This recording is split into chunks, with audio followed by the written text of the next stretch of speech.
सावली, रियाज चालू असताना फोन सायलेंट वर ठेवायचा एवढी अक्कल नाहीये तुला? माई, घरून फोन आलाय, मला उचलावं लागेल.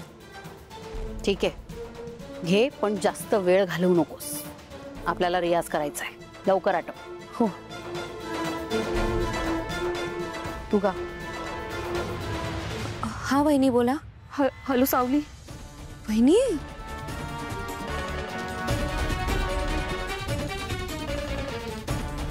त्या म्हणाल्या की त्यांनी मुलगा बघितला आणि ते येणार आहेत आता मला बघायला. काय हे असं अचानक? हो, मी तुला सांगितलं होतं ना आईनी असं सुचवलंय म्हणून. पण त्या असं का करतायत? सावली, मला ना काय करावं काहीच कळत नाहीये. खूप एकटं पडल्यासारखं वाटतंय. प्लीज तू येतेस का? हो वहिनी, तुम्ही शांत व्हा, मी लगेच येते.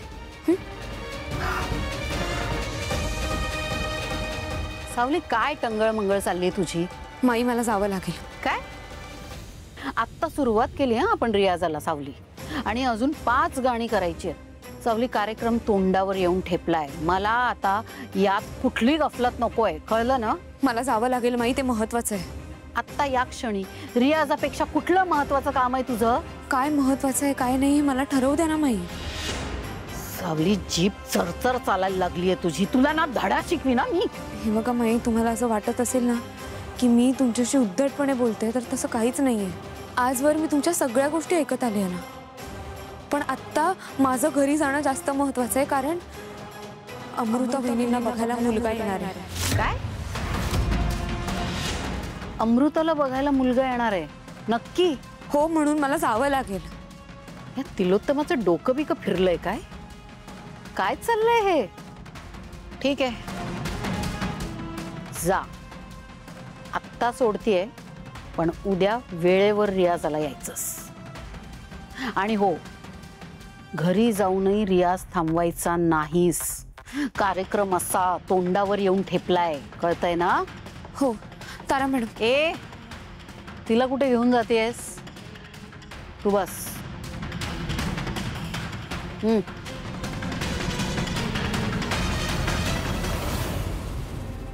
हा ड्रेस किरणला नाही, साडी बघूया आपण. किरणला साडी. सावली वहिनी. हा सावली वहिनी. बबलू दादा, तुम्ही भैरवी माईंच्या घराच्या आसपास असाल तर प्लीज मला घ्यायला याल का? हा, जवळच आहे मी, आलो. हो.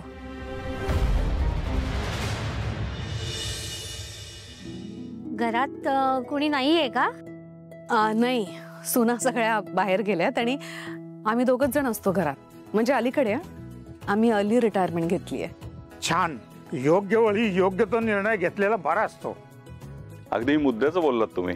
यांना आवडतं डायरेक्ट मुद्द्यावर यायला. पण तसंच असलेलं बरं, म्हणजे वेळ वाया जात नाही.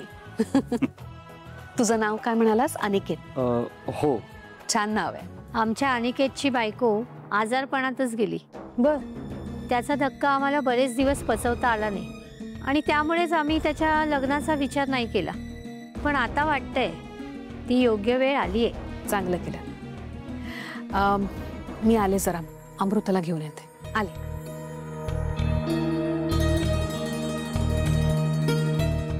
अनिकेत, तू काय करतोस? व्यवसाय आहे, वडिलोपार्जित. फूड इंडस्ट्रीमध्ये आहोत आम्ही. स्वतःच्या पायावर उभा आहे, एकुलता एक आहे, आणि त्याचं तो आयुष्य जगू शकतो इतपत कमावतो.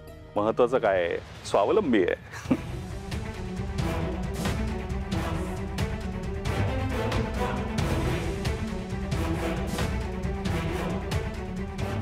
आमची अमृता अगदी सुगरण आहे.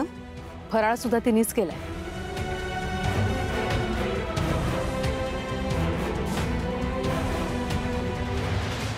सावली वहिनी, तू भैरवमाईच्या घरी काय करत होतीस?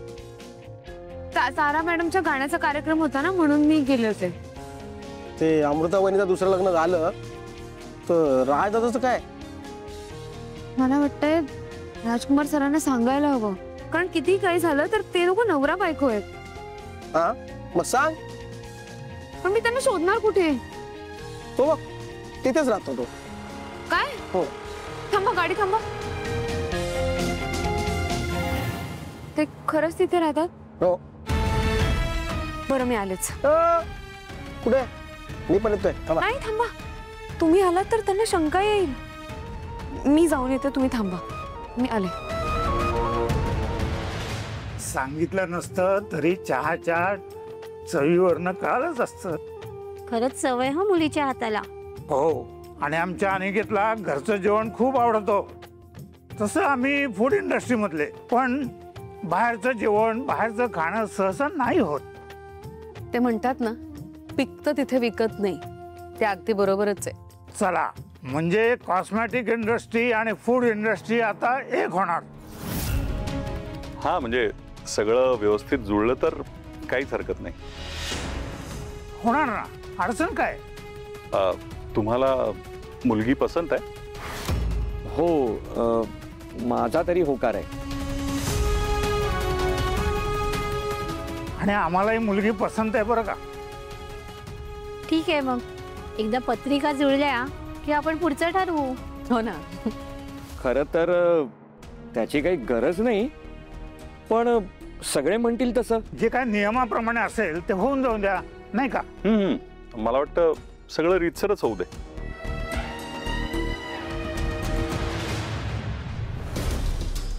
चरणी जायच्या सद्गुरू असे त्यात. अरे तू आहेस? एक सेकंड, एक सेकंड.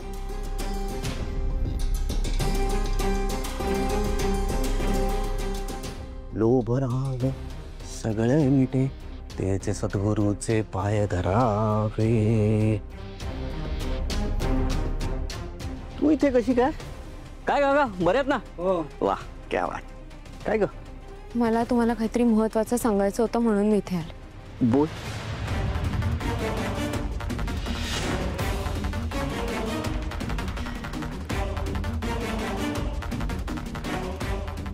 गोष्टी आता खूप टोकाला पोहोचल्या आहेत. अमृता वहिनींचं दुसरं लग्न करायचं चाललंय. खूप चांगली गोष्ट आहे, नाही का? माझ्या सगळ्या शुभेच्छा तिच्या पाठीशी. तुम्हाला खरंच तुम्ही केलेल्या गोष्टींचा पश्चाताप होत असेल ना राजकुमार सर, तर अमृता वहिनींना एकदा भेटून त्यांची मनापासून माफी मागावी असं नाही वाटत का तुम्हाला? माफी? सावली, मला सांग, माझ्या वाटण्याने न वाटण्याने काय फरक पडणार आहे? काही संबंध उरलाय का? मी जे वागलोय ना अमृताशी, त्याला कुठलीच माफी नाहीये. नालायक आहे मी या सगळ्याच्या बाबतीत. इतक्या वर्षाचा संसार मी असा एका सेकंदात तोडून टाकला.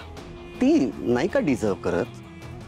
आनंद, सुख सगळं डिझर्व करते ती. इतक्या वर्षामध्ये मी जे तिला कधीही देऊ शकलो नाही ते कदाचित या माणसामुळे तिला मिळेल.